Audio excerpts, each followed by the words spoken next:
they'll be able to have places to go and be safe from the harms and humiliations of racism and xenophobia. Just also want to let everybody know this is being recorded, so everybody's clear. And in addition to that, is that these ambassadors over the last 9 months, we've identified probably over 15,000 places throughout the world in over 200 and some cities, and in over 100 countries. So what we've done is actually, with your help, with the help of the ambassadors, is now start something that we think in the next 6 to 9 months, we would have achieved our objective, which was to identify at least 3 different businesses in these 8 categories in about 236 cities globally. And what we did was we identified the major cities in the different countries from all the way from Australia to Asia to South America, North America. We identified those major cities and then capitals, and then we did a survey of the most frequently traveled cities that immigrants as well as business travelers travel to. So we've identified about 236 cities where we have 8 categories and need a total of at least 3 businesses. And in each one of those cities, we're looking to identify at least 5 ambassadors in each one of those cities. And with those ambassadors, if people find themselves in any type of trouble or they need some type of guidance while they're in those communities, those ambassadors become very essential to help make sure that Black people have safe travels when they're in these new places. So identifying people in Moscow, Russia, identifying people in India, there's really Black people all over the world who are immigrating and actually doing business and actually studying in all these places. So it's important that when we are in these places, we're treated with the dignity and respect that we deserve. And what we know is that each one of us has some information that we can share. And if everybody shares this information, I'm based in DC, and that's a very, I can share with you information. My wife is from the Dominican Republic, which is in the Caribbean, and there's real cases of xenophobia against Haitian people. And we were identifying and been meeting with people here to identify safe places that treat Black folks with dignity and respect here in Dominican Republic. And this is, again, Peru, Uganda, South Africa, Zimbabwe. Throughout the world, there are places that we were getting the help from people like you to identify safe places for Black folks. So it's just not just racism, it's also xenophobia. People talk about what's going on in South Africa. We've had some meetings in Rwanda and Uganda and some of the issues at the border in some of these places. It's up to us to make a difference as it relates to this issue. Now, that's the foundational part of it. So, just to give you the overview of the structure.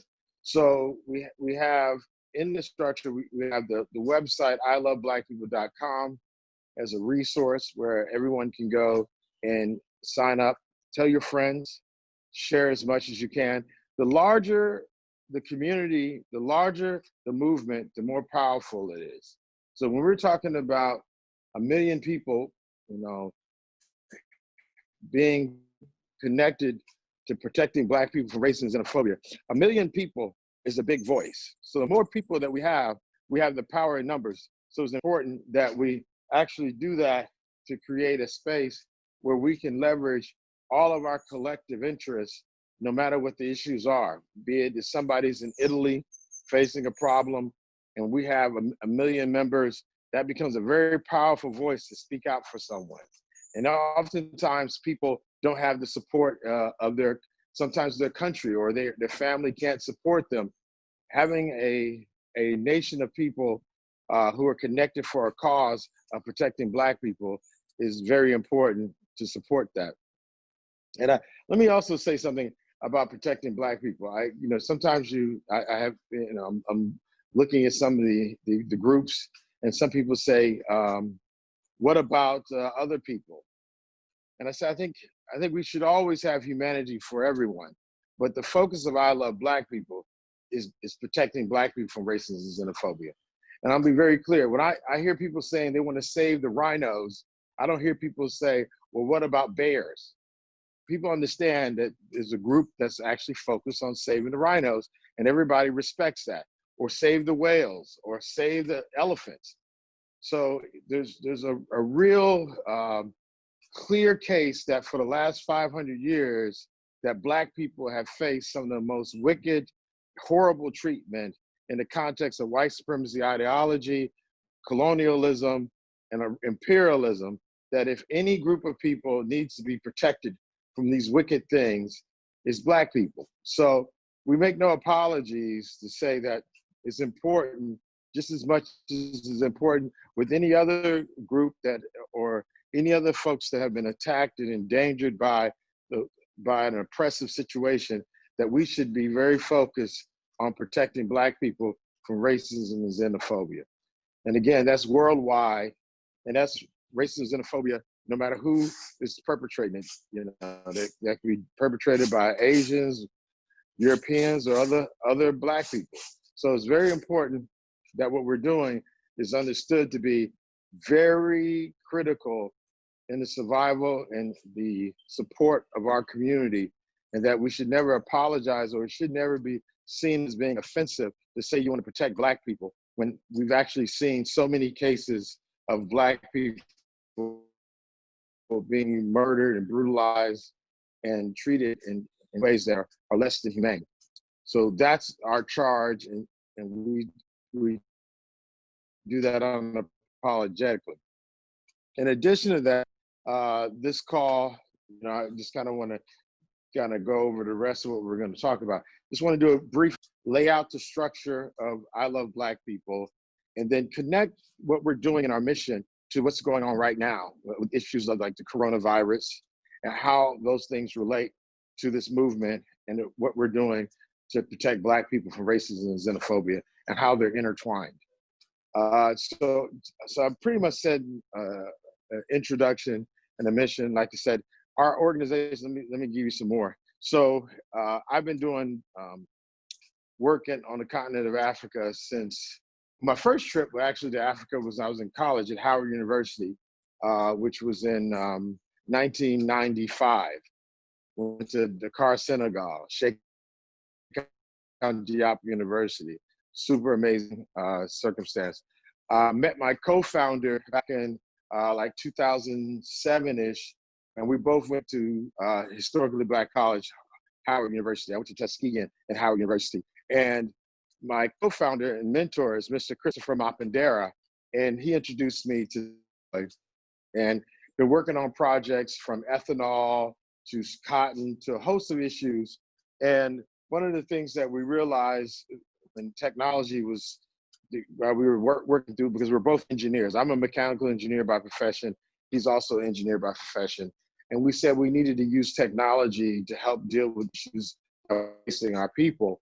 And one of the issues that we had was trying to move money throughout the continent. And at the time, Western Union, MoneyGram was exploiting the continent by charging the highest fees in the world. So we tried to come up with we put together a plan to actually use technology to actually lower the cost of sending money. And then as we started looking at the problem of how our people on the continent are being charged more money than any other continent to send the same money, we started to realize even in America, African Americans were charged more to send their money. And then we started looking at wasn't just the continent, that anywhere we went, we saw how there was a commonality of oppression facing Black people that was disproportionate to other groups. It was really cheap to send money to India, to the Philippines, but very expensive to send it to Black folks. So we started really connecting the fact that there's real issues facing our people globally, and that as we expanded beyond Zimbabwe, we needed to take this opportunity to focus on something that really was bigger than that. And that bigger thing was dealing with the issue of racism and xenophobia. And we wanted to use our technical background to be the basis for it. So there's people who are trying to solve problems using religion, politics, militarism, legislation. And what we said, we didn't want to wait for someone else to come save us. We didn't want to wait for an election. So we don't talk about elections. We talk about what we can do as individuals collectively, and how we can use technology to magnify that. So that became a big deal. So we said, look, based on some of the work that was done from the Green Book, we could take that and put it on a digital platform, and we could create a global movement to protect Black people from racism and xenophobia. And so that's the backbone of this movement, is that we're leveraging technology to do something that probably couldn't have been done this way just 10 years ago. But now with this technology, we can actually connect to each other and actually work together across borders. And we know the borders that separate us aren't real. One of the issues we travel, we talk about tribalism, but tribes and your family is probably the most realist identity you have. I mean, nation states, these countries in Africa were created by our colonizers. So those aren't, to be respected per se. So in a real way, we said, we're gonna bring people together with a common interest. So it's not just about being Black, it's about really loving Black people so that you know that we're worth protecting. Like, I don't care how much money you got in your pocket, you're priceless. Like, we're amazing. And the organizing around that is that, again, this movement is not about you giving money to something. This is not a pyramid scheme. This is not, somehow this is about getting a job. This is about protecting Black people. If they got a job, don't have a job, if they got a lot of money or no money, from racism and xenophobia, full stop. That's what we're doing every day. That's what we get up and do. So the structure of it, so I'm kind of putting the pieces together. The structure of it is that people can sign up online. We got a Facebook page that you can go to, and we'll have all this information and links and stuff in the description, so you can have all that. And we have, again, Instagram. These are all methods that people can communicate with us, and we can communicate what we're doing. We need help. Our ambassadors are the ones who are helping to promote this using social media. Then we have WhatsApp groups based on those people who are interested in being an ambassadors. And the ambassadors have different names. We got Thomas Sankara, we have Shamora Michelle, we have Patrice Lumumba group, we have Sessa Fatima, who's from Haiti, a sister who was a revolutionary in the Haitian Revolution. We have Queen Nzinga from what we call now Angola. We also have, like I said, Kwame Nkrumah, who, again, in a way, was one of the biggest leaders to take on the independence movement. So those are our heroes that we are motivated by. And we do need to include some more women. And one of the things that we've had people ask us, well, what about, Robert Mugabe? What about Sekou Toure? What about a host of people, Stephen Biko? But what we have is more men than women. And one of the things that I love Black people, we love all our people. So we want to make sure that if you have any recommendations of some more heroes, liberation heroes, that you have any women that you have in mind, we'd love to take those recommendations so that we can have a proper representation of the sisters that have sacrificed so that we could be here and enjoy the fruits of their labors. With that being said, we have ambassadors who are the folks who actually are on the front lines helping us crowdsource and identify safe places. And then we have our active members. Active members are folks who pursued the opportunity to become an ambassador and were not selected in the first round, but still are very interested in participating in expanding our movement. Those people can become ambassadors later on after they commit to more activities and engagement. And then we have the regular members, and those are the folks who sign up and participate when they can. They are folks who join calls like this. They're people who might tell some friends, and actually they're people who actually travel places and reach out to us to help identify Black-friendly and Black-owned places. But again, there's levels to this based on your interest. And then we have paid members. Some people don't have time to participate, like the ambassadors and the active members, but they actually have they're willing to contribute. And just like you got people who contribute to any other cause, we think the cause of protecting Black people is worth contributing to. So that being said, we have people who have been very, very helpful and engaging and helping us support this movement by actually signing up as paid members. And they can sign up as a monthly or annual subscription to help us with the promotion, development of the platform that is to protect Black people from racism and xenophobia. And with that, we have 2 full-time developers, and we have additional staff that actually deal with the day-to-day. So we try to, as a startup, try to keep everything lean, the expense low. We've been able to travel to a few of the member groups in the different countries. I think we've been to Zambia, amazing, and shout out, they gave us gifts and stuff. It was super awesome. And then, well, all of them are awesome. Malawi was interesting because we went the same time as they had a referendum on the election, and the ambassadors helped us identify where we should stay because there might have been some issues. Uganda was super huge, probably one of the largest meetings. Tanzania, they were super awesome, and we had to postpone that one, and they came out big. Rwanda, Wanda, I'm saying it wrong. It's my colonized tongue, I apologize. Wanda, we had 2 meetings there that was super awesome. And South Africa has been we need to keep building on that. We've had 2 meetings there.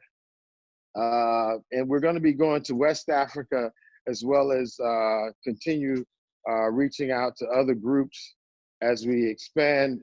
But all this stuff is being dealt with investments by myself and other folks who are super interested in making sure that we create a worldwide safety net to protect Black people from racism and xenophobia. So with your support, with the investment by myself and others who are super interested, we're able to create this first in a lifetime solution to the issue of racism and xenophobia. And I say that in a way that says that you got a lot of technology being used in America and other places, but for some reason, none of that technology is being used to fight racism and xenophobia until now. And with your help, we're doing something to change the world, and we can leave it better than we found it with your help. So that's kind of like the overall strategy. We're identifying the different cities. So I told you we have like over 15,000 businesses identified. And we're using, let me also talk about the businesses. We're using businesses because unlike like governments, we're not trying to convince somebody to respect Black people. We need your help, and we've been getting help from people like you to identify the businesses that already do the right thing. And we say businesses because those businesses they control their activities directly. We don't have to get a vote. We don't have to pass legislation. These are private folks who can decide to be good people or not. And we just need to identify those folks that are good people, and those Black-owned businesses that do it the right way. And those people then create this incredible network of people who are Black-friendly and Black-owned to create safe places no matter where we are. So That's why we're leveraging that as the backbone and the foundation of the work that we're doing. So this is not about promoting businesses. This is about promoting the respect and dignity of Black people, no matter where they are. And those that actually do that, we want to reinforce that behavior. We want to applaud that behavior. And that's what we're focusing. Those that don't do it, they deserve whatever they get, but that's not our issue. Our issue is those folks are going to do what they do. We're going to work with those people who want to work with us. So I think that's the structure. So I think the next thing is how does this all relate every day? And how does this relate to this movement, relate to what we're seeing going on right now throughout the world? And I think the biggest issue that people are talking about currently is the issue of the coronavirus. And, you know, there's been people on a few different sides. So you have people who talk about, you know, Black folks can't get it. And okay, so there's a lot of misinformation. So this is our problem. And this is some things that we're definitely using as much of our resources and time and effort to help. And that's miseducation. There's a book done by Carter G. Woodson called The Miseducation of the Negro, which is a very important book. But some of this, you know, our people are the ones who started the libraries. The first libraries that were burned by Europeans were in Africa. So our people have built and done so many things to lead civilization. And what's happened has been disrupted. So our educational systems have been disrupted. And sometimes I try to tell people it's kind of analogous to what my government, the United States, did to Iraq.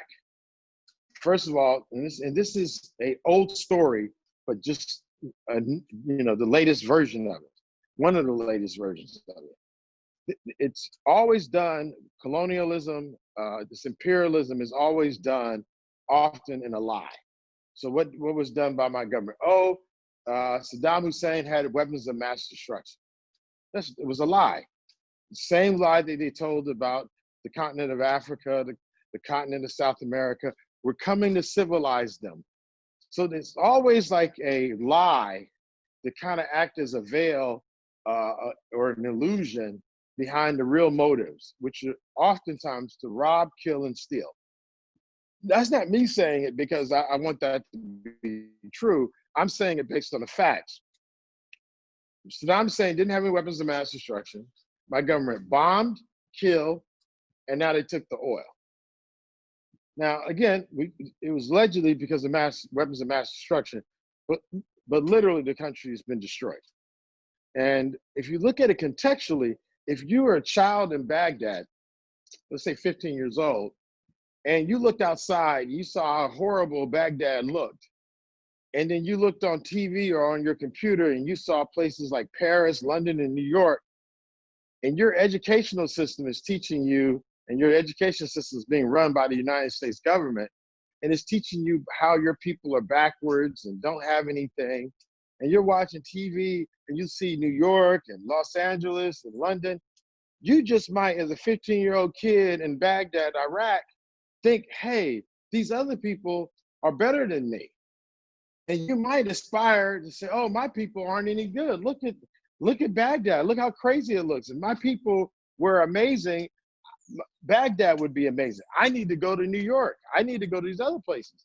But in reality, what's happened is that 15-year-old child is living in a place that's been destroyed, and it's been purposely programmed or taught certain things so that his mind would not understand who they really are and understand what his people really have done and really what he must do. And I say that to say contextually is that Africa, South America, these places are being bombed for 500 years. Our institutional memory has been destroyed. So that young kid in Baghdad doesn't know that Baghdad is older than London and New York put together. That he comes from a civilization that's been around and more civilized than any of these other places. But because of miseducation, he doesn't know. So when we start talking about the coronavirus and some of these other topical issues, but we're talking about coronavirus today, is that we're also getting told information on top of misinformation. We're backwards. We don't know anything. No, that's somehow the Black folks aren't getting affected by it. Let me just say this. The mainstream corporate news has always supported white supremacy ideology. We've never had a good report from BBC. We never had a good report from CNN. These are instruments that are used to maintain a lie, maintain a system. We have to be able to read between the lines. Let me say it another way. The New York Times did not report on slavery as a crime against humanity. The Times in London didn't report on the British imperialism as a crime. These were all instruments used to further the colonial system that was being used to destroy many civilizations in the world. So when we go to the media, that same media that never talked about our forefathers being murdered and brutalized by colonial systems, and we're thinking that they're going to tell us the truth and the whole truth about what's going on with us and things like diseases, we have to know when the United States was being formed, the use of smallpox as a weapon against the native population. And I often bring up the fact that there's a holiday we have in the United States called Thanksgiving. And it was about these groups of colonial settlers who used settler colonialism, and they were about to die their first winter in the United States. And the people that actually saved them were the native people who actually were the ones that gave them food, showed them how to grow crops. And the way that those settlers repaid them is they killed all of them. And they deliberately had blankets with smallpox. They deliberately, literally killed them, like murder. And those stories aren't even told. They make it seem like it was just some unintended activities, but biological and chemical weapons have been used for ages. I say all this to say that we need to make sure that whatever information we review, and that's including the information I'm giving you here today, be skeptical. Be skeptical of everything. It's okay. Get verification, get sources. Try to see patterns in behavior. You don't have to agree with anything I say. I think it's fair. We're adults, disagree. But whatever you decide or whatever you're thinking, make sure that you're being as rigorous as possible. That's with the things that people say that you like and with the things that you don't like. Don't just be critical of the things you don't like. Be critical of the things you do like. So it's one of those things where at the end of the day, you want to be in a situation where you have good information. And I tell my people that work directly with me every day, that it's in order to make good decisions, you need good information. In order to make great decisions, you got to have great information. And great information has three categories, three parts. And those include, they have to be accurate, it has to be relevant, and the information has to be timely. You need accurate information, relevant information, and timely. Okay, so with the coronavirus, we heard about it in China. A lot of countries didn't understand, based on that information, in a timely fashion, what was going on. Relevant. What's happening in China, what's happening in Europe, what's happened in the past. Ebola, SARS, all these other diseases. Those are relevant. What happened with these other diseases is relevant. We have to be able to take and put the pieces together. What happened with the Tuskegee experiment? What was done in Southern Africa with smallpox that was done just like that was done in North America, as well as to the native people in Australia. the poisoning of waters. We're living in an environment where if the disease is either natural or man-made, it doesn't, I'm not saying it doesn't matter. Of course, it matters what those things. But whatever is happening, whatever caused these things, we need to be prepared. So I don't get into arguments of, is this something, a virus, or was this a natural occurrence that happened? Just like when they talk about HIV, was this something that was natural, or was this something that man-made? Or Ebola, some far village where it's hard to drive in and out, somehow they all got a disease. It seems a bit much. But regardless, do we have systems in place that we can protect ourselves in order to make sure that no matter what crisis we find ourselves in, that we have the proper tools to address them? And let me just say this. Because of the system that we're in, white supremacy ideology has put a certain group at a disadvantage because of these structural problems with colonialism and these other issues. We have to do a better job of actually helping empower each other, because no one's going to come help us. It's in this case of the coronavirus, the misinformation is so bad. There's actually Black people who are saying that Black people can't die. So they're doing, what's happening is, because you don't see us on TV, you're not seeing us on any of these news channels, they omit us. Like in China, there was actually students from Africa who were there who were quarantined. We've had members who know and have been in those situations. We got African people who are in Italy who are dealing with the virus in Italy, but they're invisible. We have to realize it's not because Black folks aren't getting exposed or having issues, it's that they're not recording it and they're not telling our stories. We have to understand the system well enough to know that that's going to happen. We didn't have to wait to coronavirus to come to know that they're not going to tell the truth or tell the whole story about what's going on in the Black community.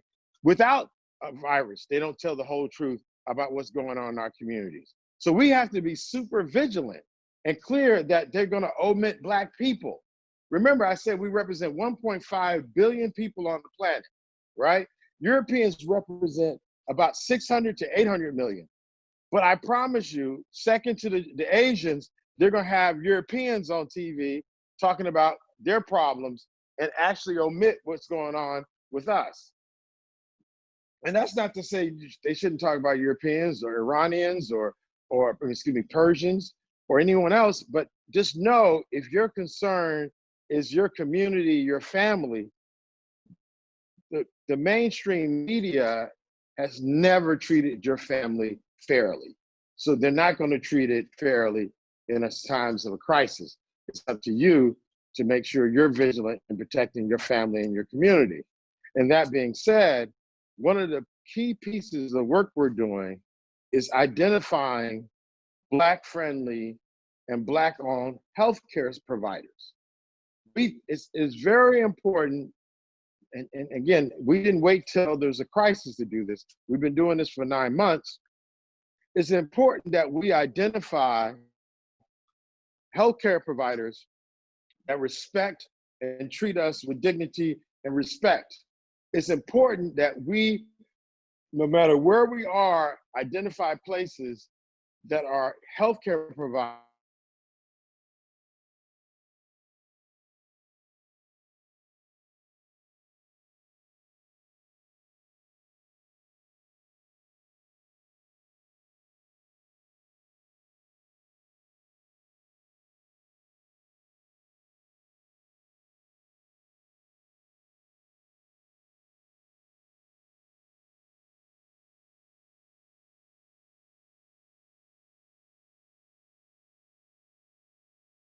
South Sudan, wherever. If you're in Italy, if you're in Spain, if you're in France, we need to know the healthcare providers that respect and treat Black people with dignity all over the world.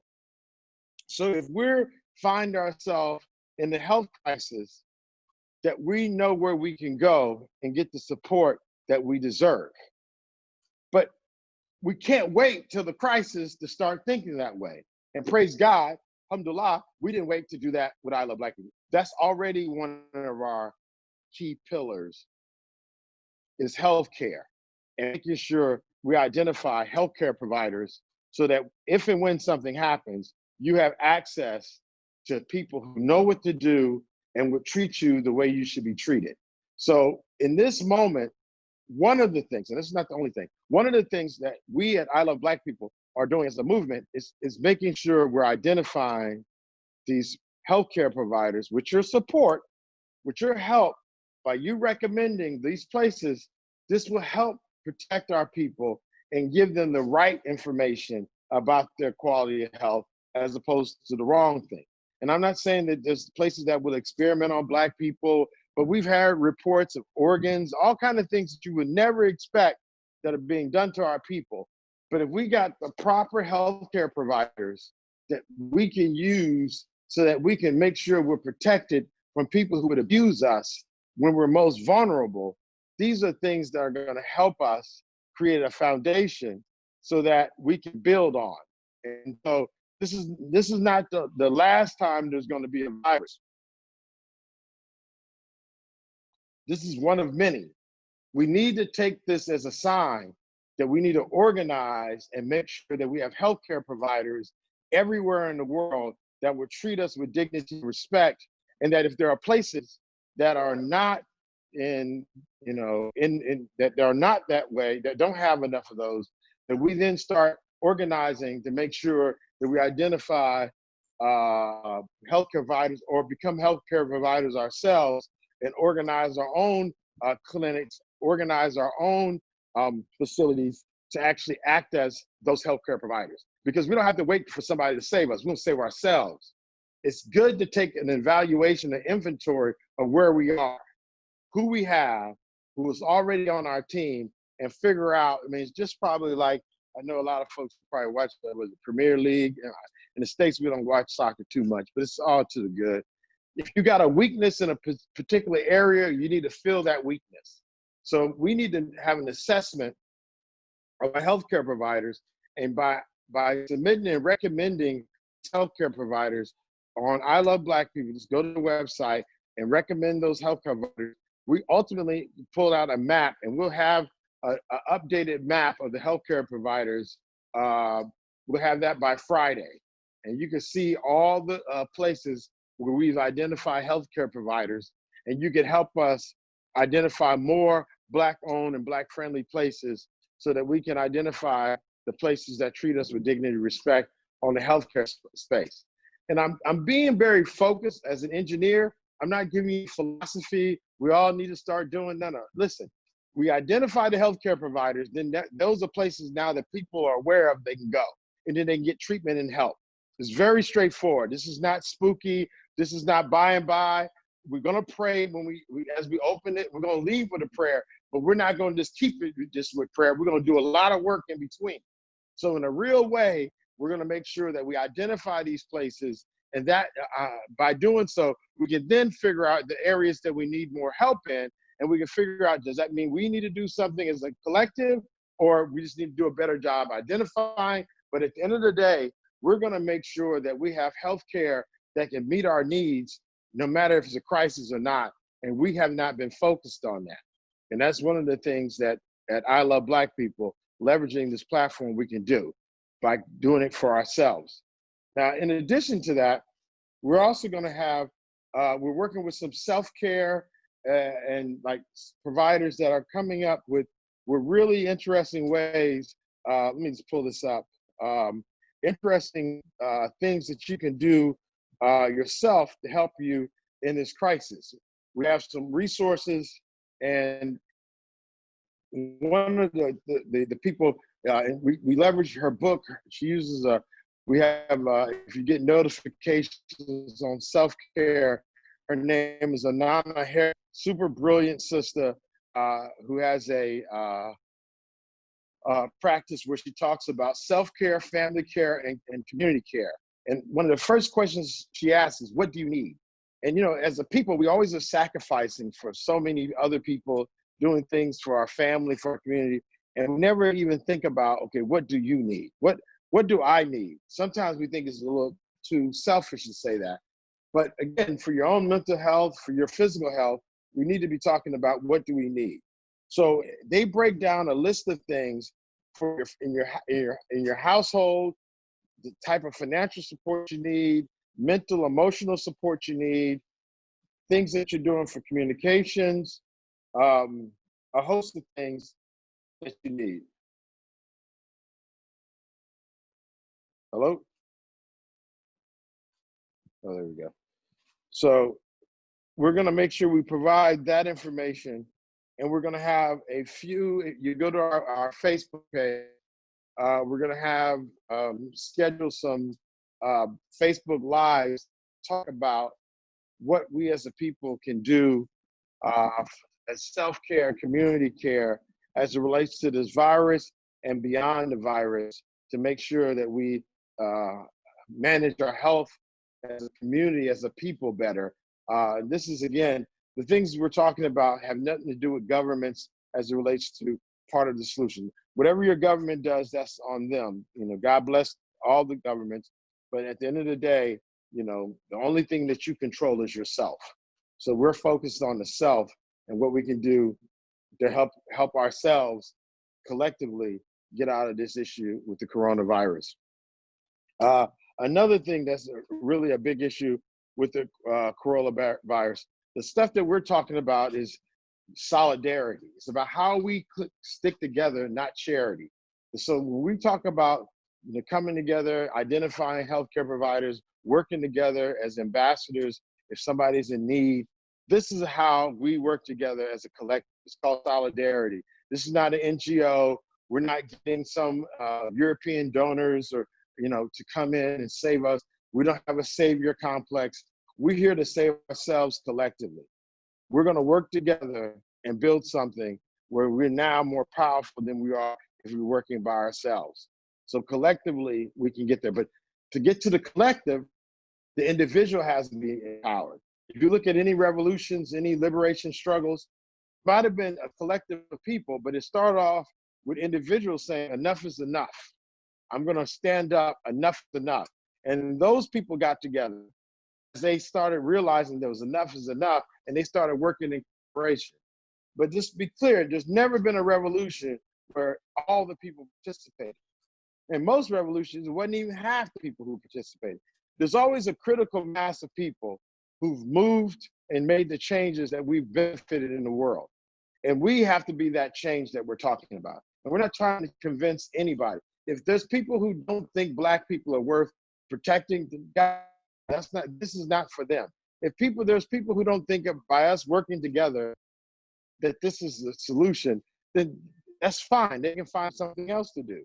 But at I Love Black People, we have a deliberate plan to identify the needs of our people and actually provide the solution ourselves in a way that we know is going to be successful. If you agree with that, we need all your help. If you don't, God bless you. There's always more than one way to do anything. So I always tell people, you know, if this is not for you, there's probably something else out there. There's always a different thing. So and I'm trying to wrap it up, I'm trying to keep it to an hour. Also, there's models like Singapore and Taiwan who've done a good job with dealing with the issue of coronaviruses. Now, again, China's even said that they have been able to arrest the spread of coronavirus. And people talk about, well, can you trust the Chinese? It's just like I said, be skeptical of all of them. As much as people talk about the Chinese, when Africa was doing its liberation struggle, people didn't go to get trained in London or Washington, D.C. They got trained in China. They got trained by the Russians. So when people talk, it becomes almost ahistorical. There's no history of China colonizing Africa. So if you're going to be skeptical of the Chinese. I think it's fair. But definitely be skeptical of the people who raped, killed, and stole from you too. I think it's clear to be skeptical of everyone's information. But it seems what Taiwan has done and Singapore has done, again, these governments, they always talk about African governments. China is not a democracy, okay? Singapore really is not a democracy. So you're talking about, countries that have a command control system that's very centralized, and they have their people do certain things. But one of the biggest things they're starting to come out with is that once you get the coronavirus, after, again, in many cases, people have gotten it and they don't even have symptoms, they're forming antibodies, meaning that once you get it, the likelihood you getting again is like almost none. That's what they're finding out.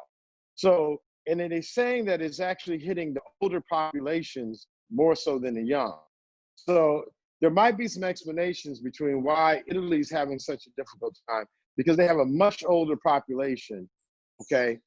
And not much older, but older population than China.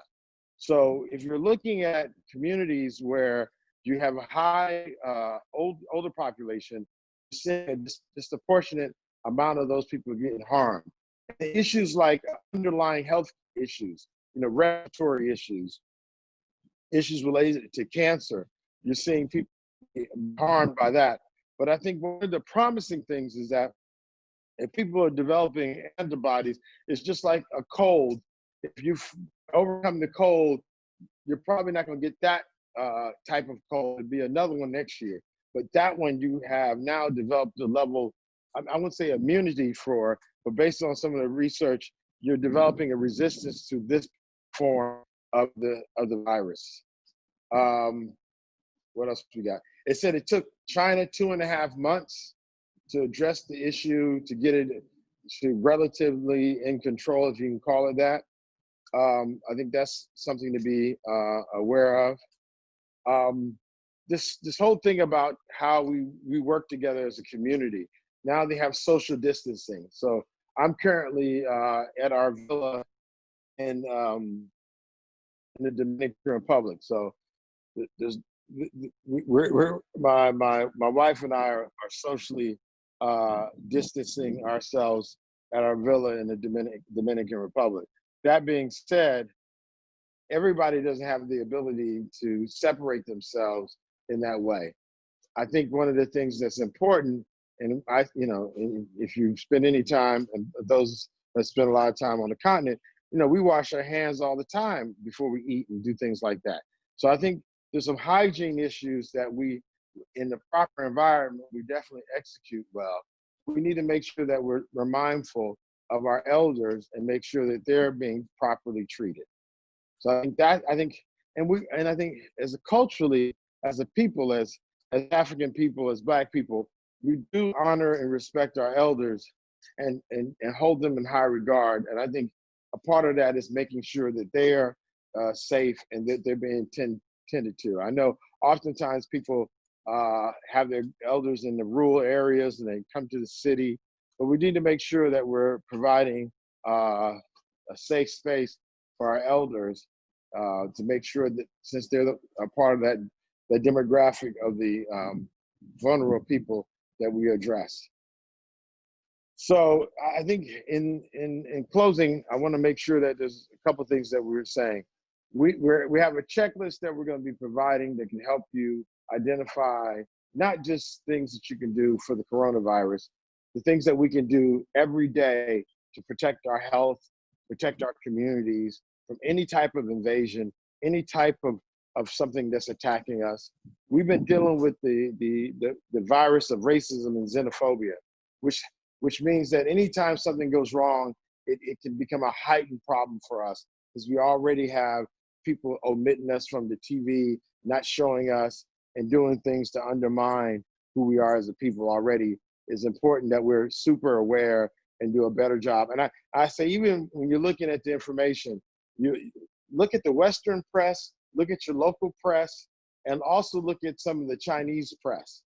And when you look at those, all three, your local, Western, and then your Chinese press, you can actually somehow start seeing a pattern. And in America, a lot of this is US propaganda. I would say some of the best press that you can look at to get information from the States is a program called Democracy Now! democracynow.org. You can check them out. Very helpful if you're looking at a Western European. CNN, BBC, NSBC. Those are almost like government TV, run and controlled by the United States corporate oligarchy.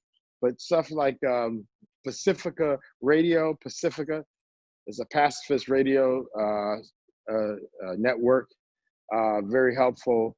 The Intercept, Jacobin, just some very good, helpful, and we need to make sure you get access to that, alternative media sources so that you can get information that's outside of the mainstream, that's controlling a narrative that oftentimes omits us or minimizes or dismisses us.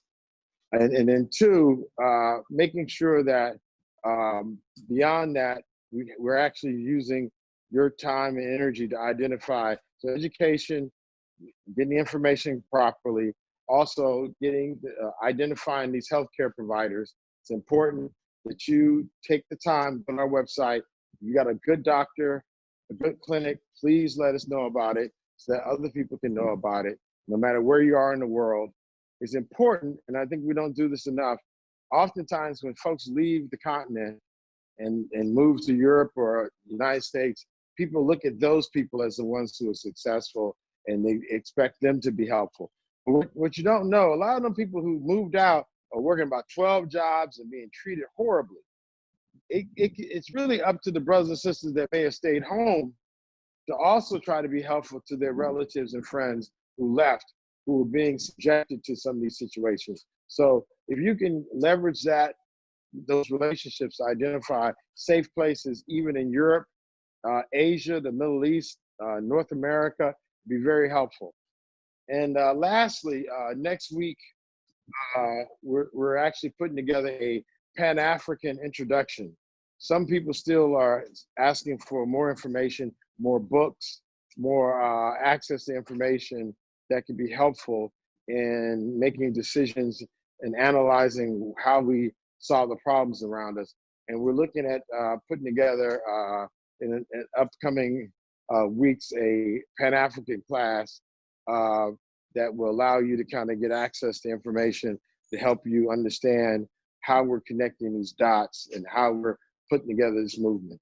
So with all that being said, I want to open the floor up for some questions, and then we're going to close out. I would, like I said, to keep it to about a little bit over an hour. I should have wrapped up a little earlier. Sorry about that. And but right now we can use this time to Shekinah holding the baby. So that being said, what are our questions, y'all? Alex? All right, so we have yeah, we have around questions from around 11 people. So yeah, so y'all go ahead and ask some questions by typing them in the group.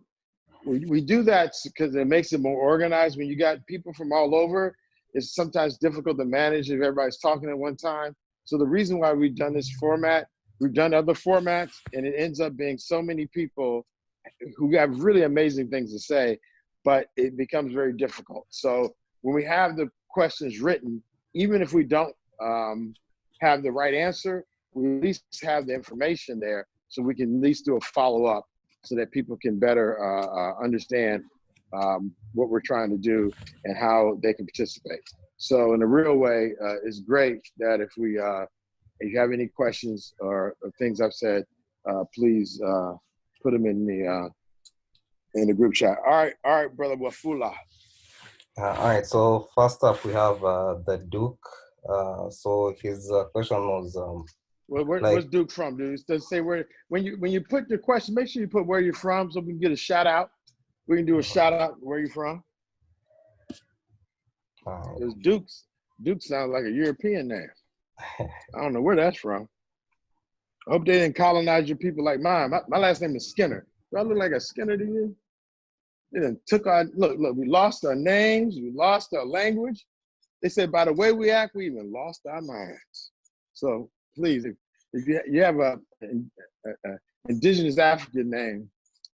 You know, I might not know how to say it right, but it helps me decolonize my tongue by saying words that are more natural to who I am than these words I was forced to learn.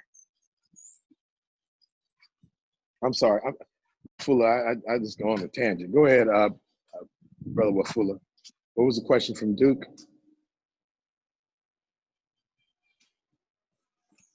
Uh-oh. Wafula, did we lose you? I'm sorry, So, I was on mute.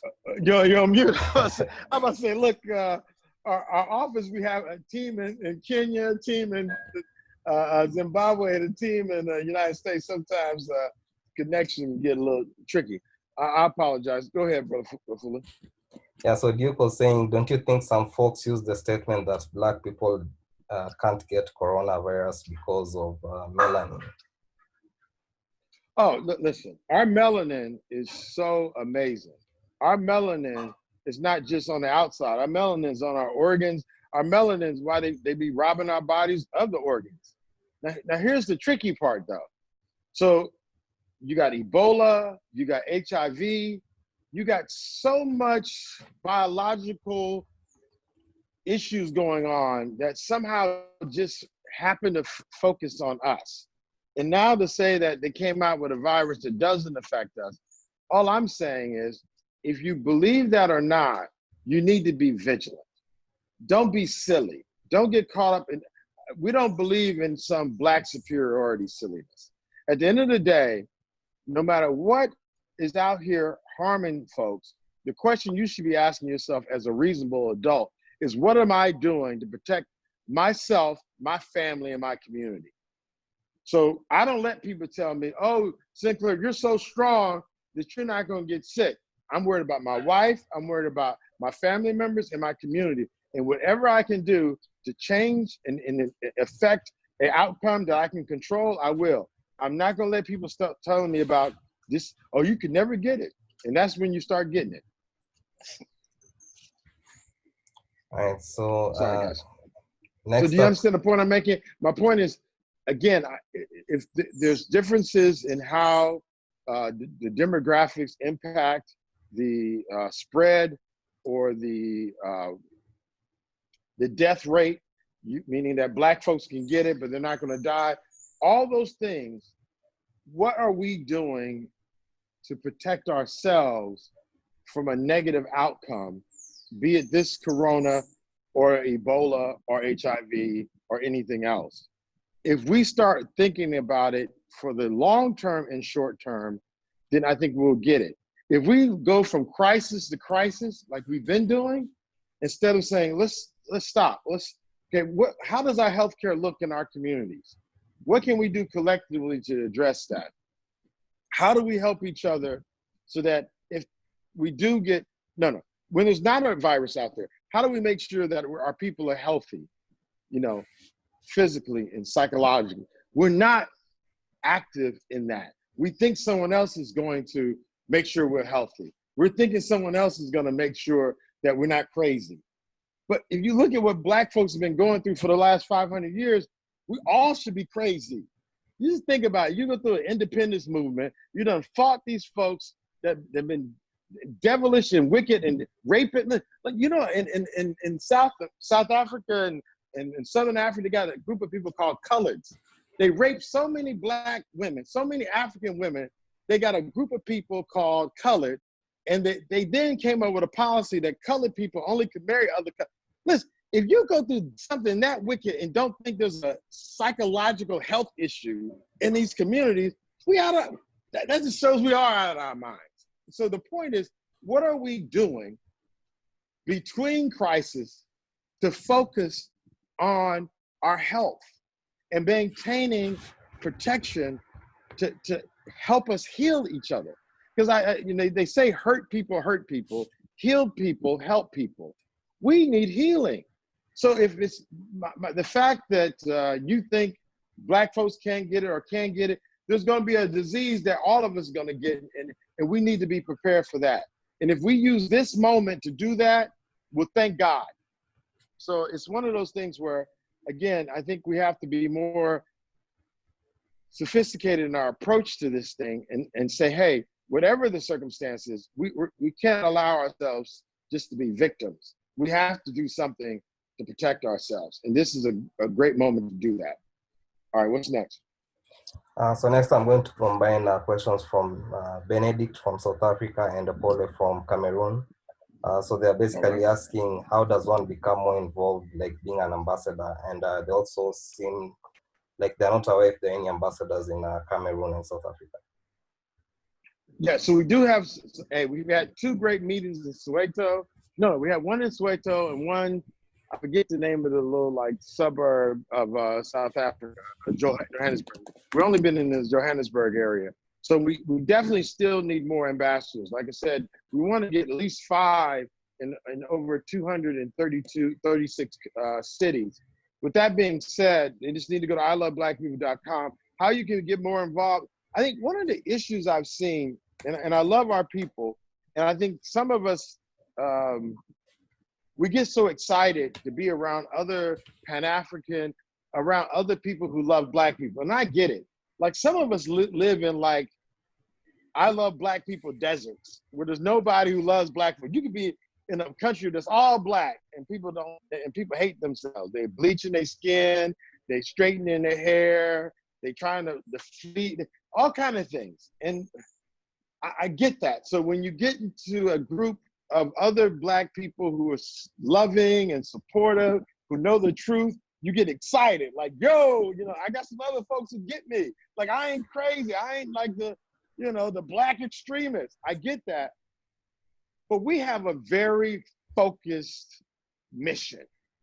When we onboard ambassadors, we're asking them to do really some very specific things.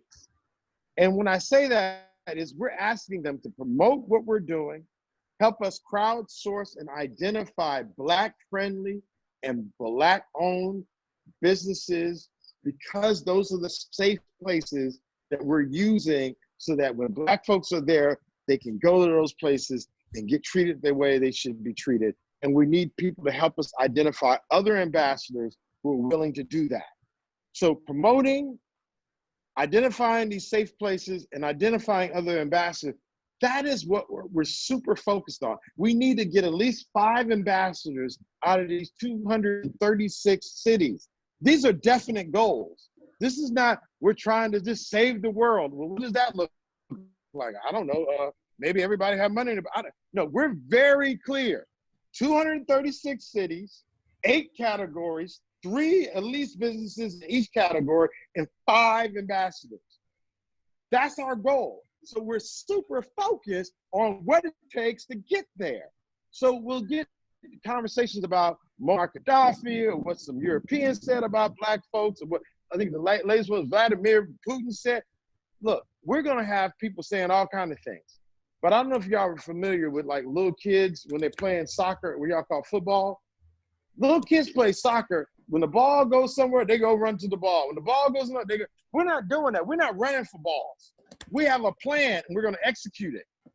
And we think we can get it executed now and then within the next 6 months. We gave ourselves about 18 months and we're kind of about there. We're literally going to have this safety net built out in 6 months with your support, but it's got to be focused.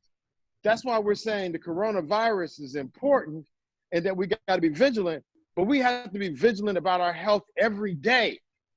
We should be vigilant about it every day and not take it for granted.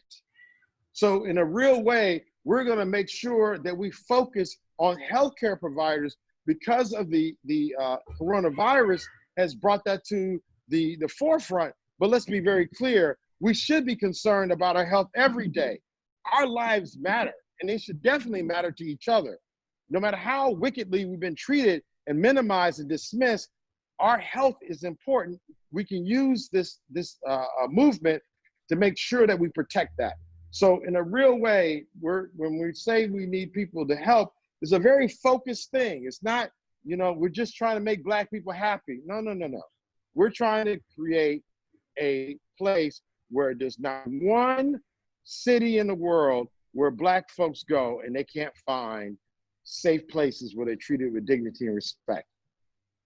We're using a methodology that was used in America during American apartheid that was successful. We think we can expand that successful model in the modern era using technology. We're very clear. I'm an engineer. I'm not a preacher. I'm not an imam. I'm not a whatever that. I'm just 50 years old. This is a thing that we're going to do and leave as a legacy for our ancestors' sake and for our prodigy, for our children's sake. Okay, so that's a real. So when people say they want to help, we're very focused. This is not a debate group. We're not a debate team. We're not a discussion group. We're not a forum. We are a movement that's very focused on protecting Black people from racism and xenophobia using technology in a very particular way with a very particular goal and mission, full stop. All right, what other question we got? All right, we have a question from ILoveBlackPeople, probably saying that wrong. So he's asking, he's asking about the mission for I Love Black People. Is there a clear stance from the initiative around Black people that experience other intersecting systems of oppression, like LGBTQ, Black people, etc.? Now, we're not here to deal with Islamophobia. We're not here to deal with people who hate Christians. We're not here to tell people who they're supposed to be with. Only thing we're talking about is Black people. And that's like all of them. So whatever set you claim or what song you sing at church or Saturday, whatever you pray to, however you get there, God bless you. That's your thing. Whatever it takes for you to get through this experience, we just talked about how, look, we got people dying of coronaviruses. Whatever it takes for you to like make it through this, okay, fine. But the bottom line is we don't think nobody should try to harm you because you're Black. So whatever thing you do, that's whatever gender you are, whatever, again, whatever your political, like we don't talk, this is not about political parties. Now there's always politics when you got people in the room. So I get that. And I tell people, anytime you're in a room, you should have your own agenda. You should be clear. Our agenda, I Love Black People, is to protect Black people from racism and xenophobia. We have a very clear agenda. Our agenda is not something else. So that's why, even though, and I'll say this, I'm Baptist, but this is not on the Baptist agenda. At the end of the day, Muslim, whatever you are, this is all good for you because we want to make sure you good too. And we got members who are all kind of people. Now, I ain't asking who they sleep with or what they do, but we got all kind of members. And as long as they're talking about protecting Black people from racism and xenophobia, they're more than welcome. Full stop. I even had somebody say, well, what if they're not Black? If there's somebody who wants to help Black people be protected from racism and xenophobia, I don't care who you are, as long as you're clear that that's our agenda and we're not compromising that. That's non-negotiable. This is not people of color. This is not just any African. If you're not Black, this focus of this is Black. So if this was like a group that's saving the rhinos and you like the monkeys, you need to go with the Save the Monkey group. This is Save the Rhino group, and that's what we do here. If you want to save the elephants, there's another group for the elephants. Save the lions, and that don't mean that the Save the Lion group is against the Save the Elephant group. So that don't mean the Save the Black People group is against Save Somebody Else group. It's just that this is the focus of it. And it's going to be hard to get anything done if you're not focused. If you spread yourself all around trying to be everything to everybody, you probably get nothing done for nobody or anybody. I'm probably messing with terrible English language. It's a very primitive language anyway. I'm going to learn it. I'm going to learn Shona or the belly or something. But anyway, I digress. So as it relates to other intersectionality, the only intersection we have is no matter where you are in the world, we're trying to make sure that the 1.5 billion people, and that's a lot of people, 1.5 billion people of African descent are safe for racism and xenophobia. Now, once we master that, once we eliminate racism and xenophobia, then we'll start talking about these other issues.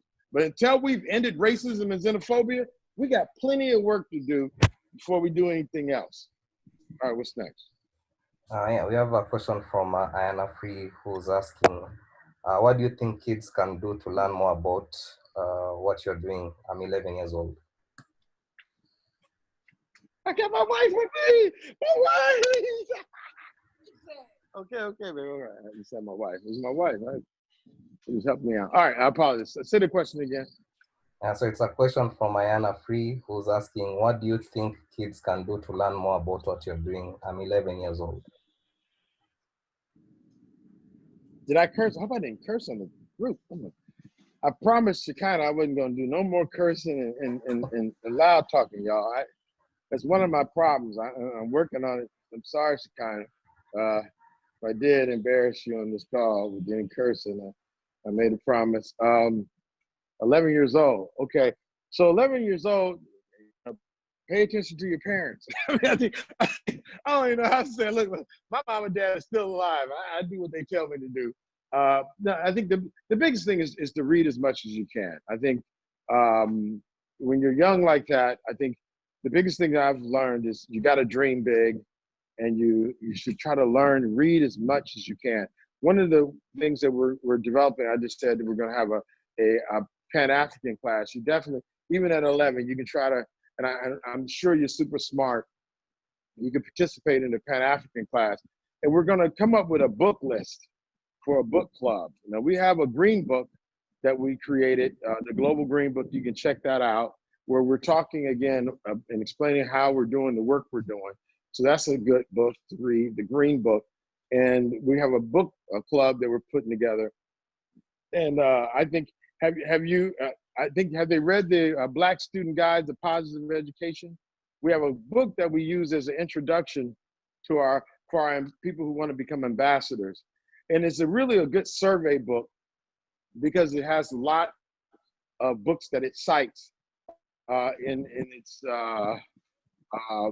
on a citation page, so that you can kind of like see other books that are super helpful. So I would recommend, and Shekinah, Alex, Ivy, if you could, oh, Sister Ivy, hey, Ivy.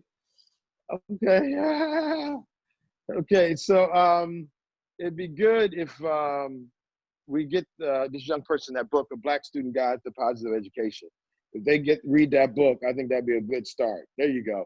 Besides, listen to your parents. I think that was like my natural reaction. But I think that book, Black Student, can you put the Black Student Guide, the PDF in the text group here, Alex Wafula? I've just shared a link that has the PDF, but I'll also try and see if I can attach it.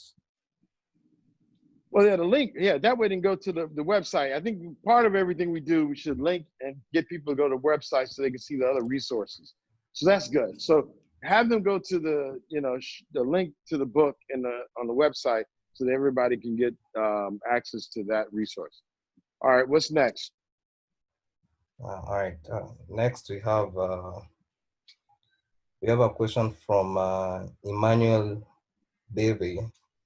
So he's asking, with coronavirus as a general problem, what can ambassadors do as a way to help the Black community in their countries? Okay, so a couple of them, let me say this, and I like how the person said in their countries. Let me just say this. We got to stop looking at ourselves. We got to start looking at ourselves like we looked at ourselves in the beginning. When the Black woman and the Black man looked at themselves, they didn't limit who they were. The things that we're doing anywhere we are going to impact the entire world.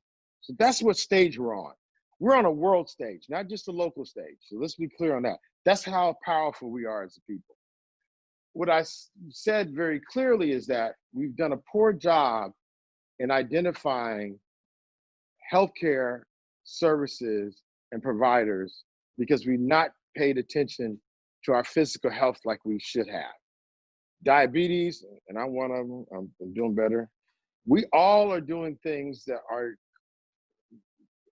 problematic. And you got to remember, colonialism created some very, very terrible environments that hindered our ways of living. And we've adapted. to the new way of living. But in many ways, we've taken on bad habits, be it smoking cigarettes or whatever it is that's causing us problems. I'm saying to the ambassadors, we have to redouble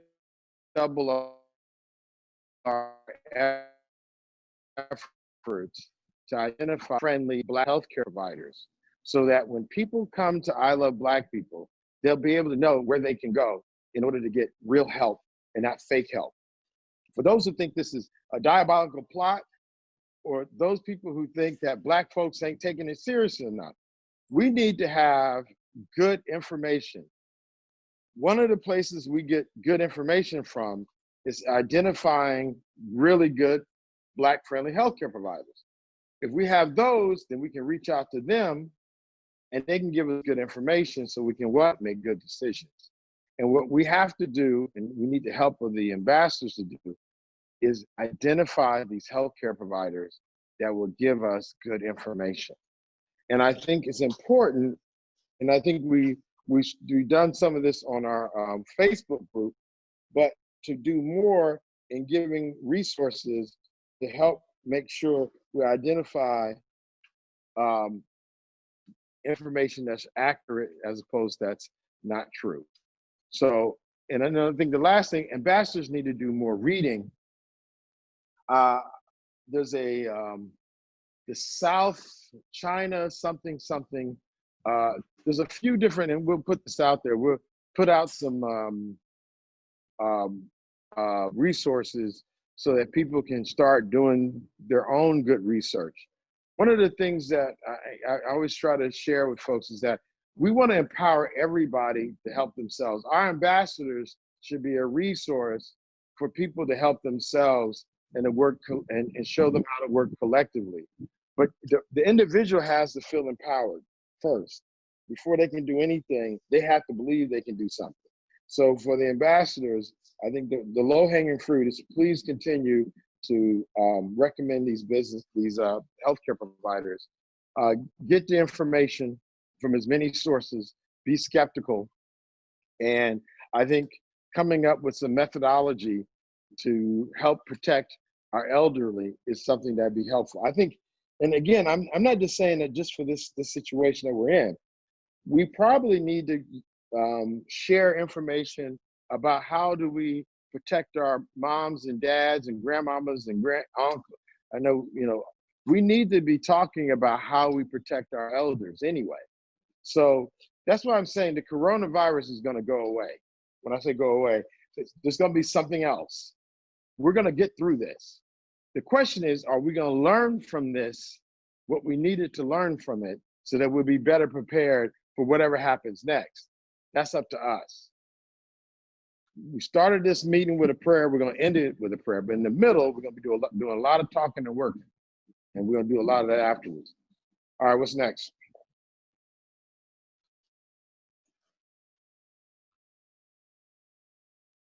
Alex, I can't hear you. Wafula. Sorry about that. So next we have Ngobi Ambrose. He says, I think it is very critical to massively engage us into evaluating the progress of our movement. So by us, I think he means the general community we have.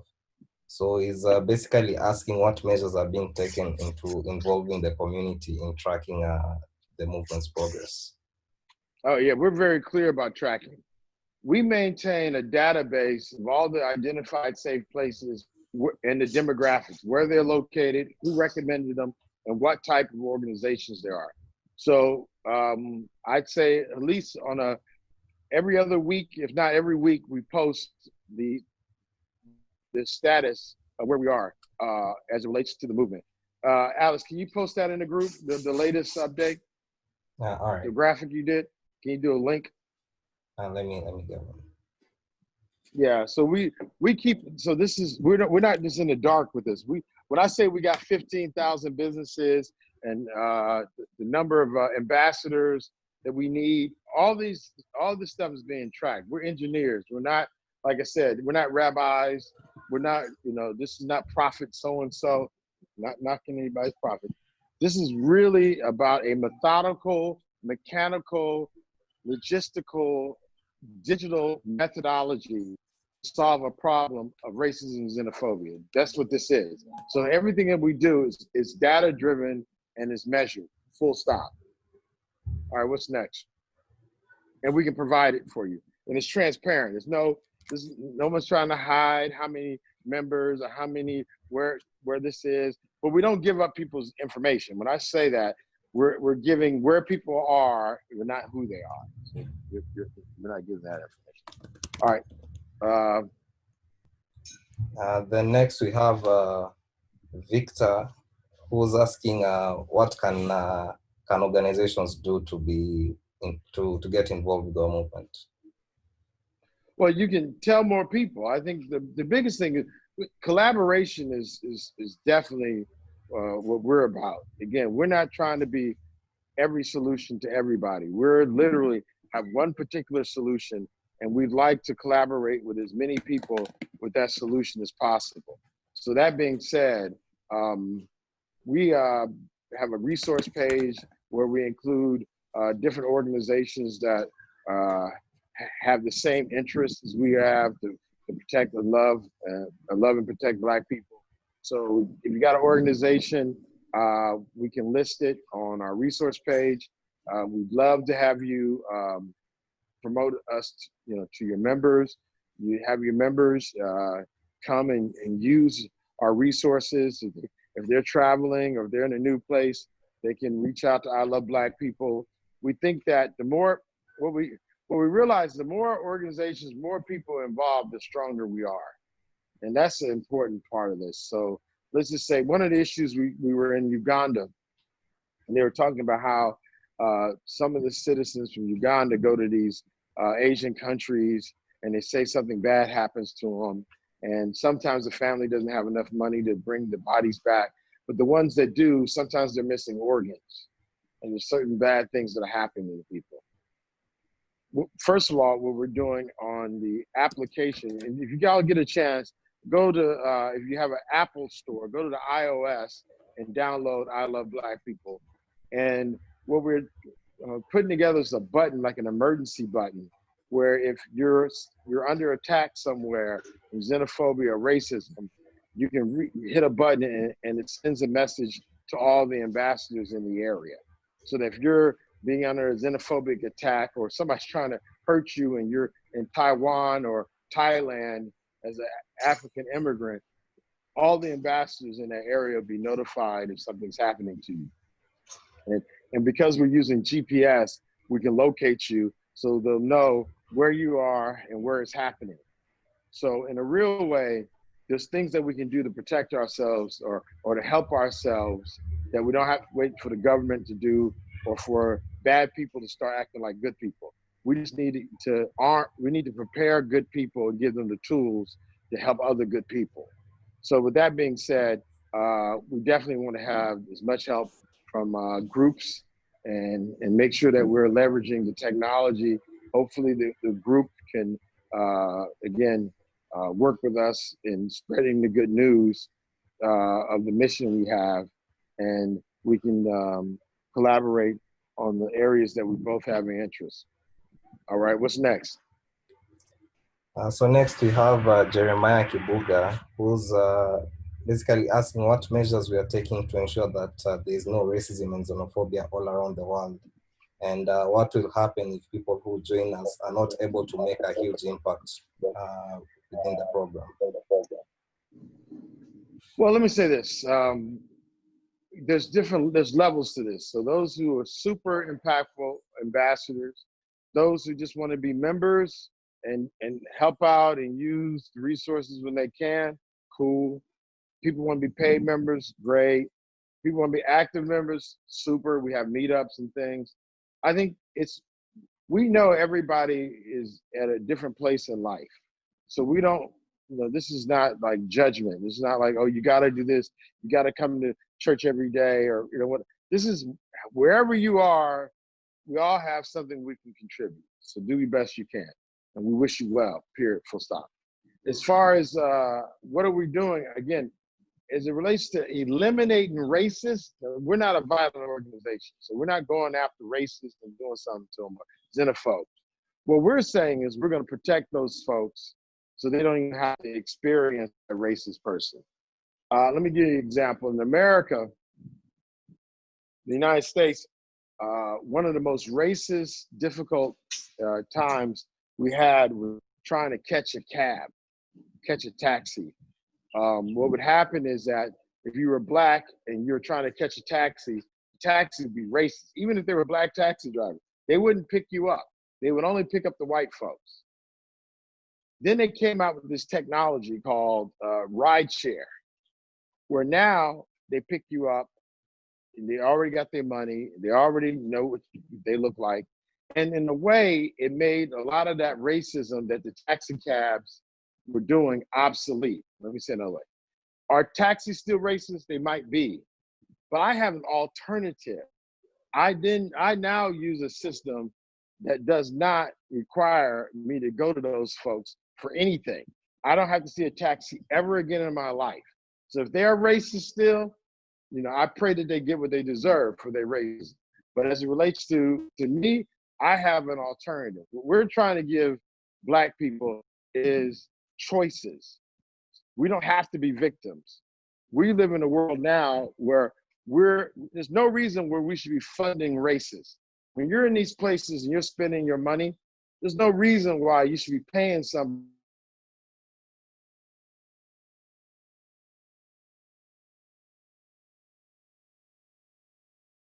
behavior. They're not Black owned. If it's somebody else who owns it, it's a Mongolian person owns the business, and they treat Black people with respect and dignity, we'll support that business as long as they treat us well. And that's what we have the power to do as it relates to I Love Black People. There might be other organizations that are addressing this in a different way. God bless those organizations. Our particular way is about protecting Black people. We're not fighting or killing or hurting anybody else. We're protecting our people. We think our lives are worth protecting, and we think we're valuable no matter how much money we have in our pocket. All right, what's next? All right, so finally, I can wrap up with a general question that a couple of people have asked. So after this call, how can well, hold up, are these, you got any hard questions? I want a hard, give me one of them hard questions. You know, it's like a pop quiz. Give me one of them ones like, whoa, there's no hard, give me a hard one. Anybody got a hard one? Anybody got a hard question out there? What you got? Are they scared? They might be scared to ask hard. Ask the hard question. You scared? Show you scared. Where you at? Yeah, I think like no. For most of them, you've responded. Okay, all right. That's what we do here. That's I Love Black People. That's how much love we got. This is how we do it. Spread the love. All right. So like the final question, I guess, would be like there are people who have been asking how can they join the WhatsApp groups or how can they become ambassadors or contribute. So I guess the general question is like after this call, like what can they do to be more involved and get updates moving forward? Okay, I think the biggest thing you could do is tell as many people as you can about what we're doing.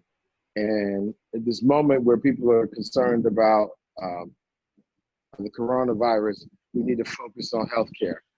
And then I think the other thing, again, and this is probably the most powerful thing, and I'm going to say it, I'm not saying it in a way that, you know, maybe I don't want to turn anybody off, but we need to be more prayerful. Let me say this. You know, I look at some of this discourse in some of these chat groups, and people get real mean and negative. Like, there's no need to be mean and negative. We're adults. We can agree to disagree. You know, I don't want to hurt you, and I ain't gonna let you hurt me. But I'm saying this is not. I think we got to do better with our disagreements and in our own community. You know, this is without any Europeans around. I need to value you, and you need to value my ideas, my brain, my feelings. Like, I'm a grown man. I got feelings too. Don't hurt my feelings. There's a way you can say stuff to me without hurting my feelings. So I think some of this is about civil discourse. And one of the things I learned, this is because my mind has been colonized. You know, they took my, you know, I lost my name, I lost all these things. In many African cultures, there's a ritual to everything. There's a process. Now, sometimes I meet people who are real passive aggressive with it. But I'm saying, let's treat each other better. So just as a community, let's be able to disagree with each other without trying to hurt each other's feelings. I think if we did that, because we're already dealing with a lot of stress. White supremacy ideology, racism and xenophobia puts you under a lot of stress. So it's unhealthy. And that makes us susceptible to more diseases and more other issues. Let's be civil with each other. Let's not play any games. No game playing. Let's keep it 100 and actually treat each other, you know, the way we should be treated. So I think that's a part of, you know, we're getting to this Black awareness, and you know so much about the history. That's, God bless you. That's good, and share it, and feel obligated to share it because it's the right thing to do. But don't use the fact that you know more about me to belittle me as a person or to make me feel dumb. That's not cool. That's not righteous. You know what I'm saying? That's not elevating us.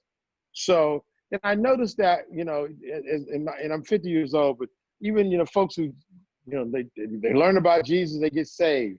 Next thing you know, everybody's the devil. You're like, really? Just 2 days ago, you were drinking with me. Now we all the devil.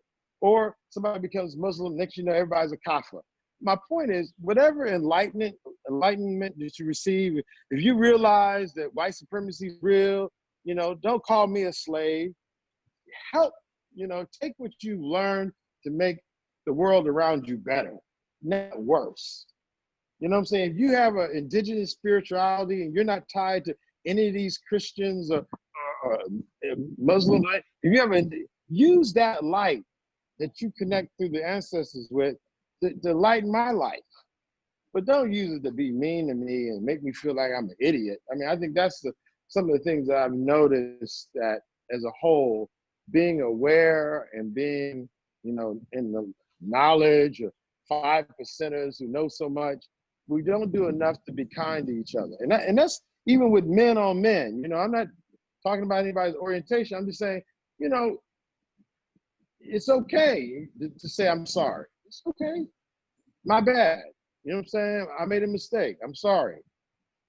That's fair. That happens. I make more mistakes than any of my people on my team. Every day I make mistakes. I'm sorry.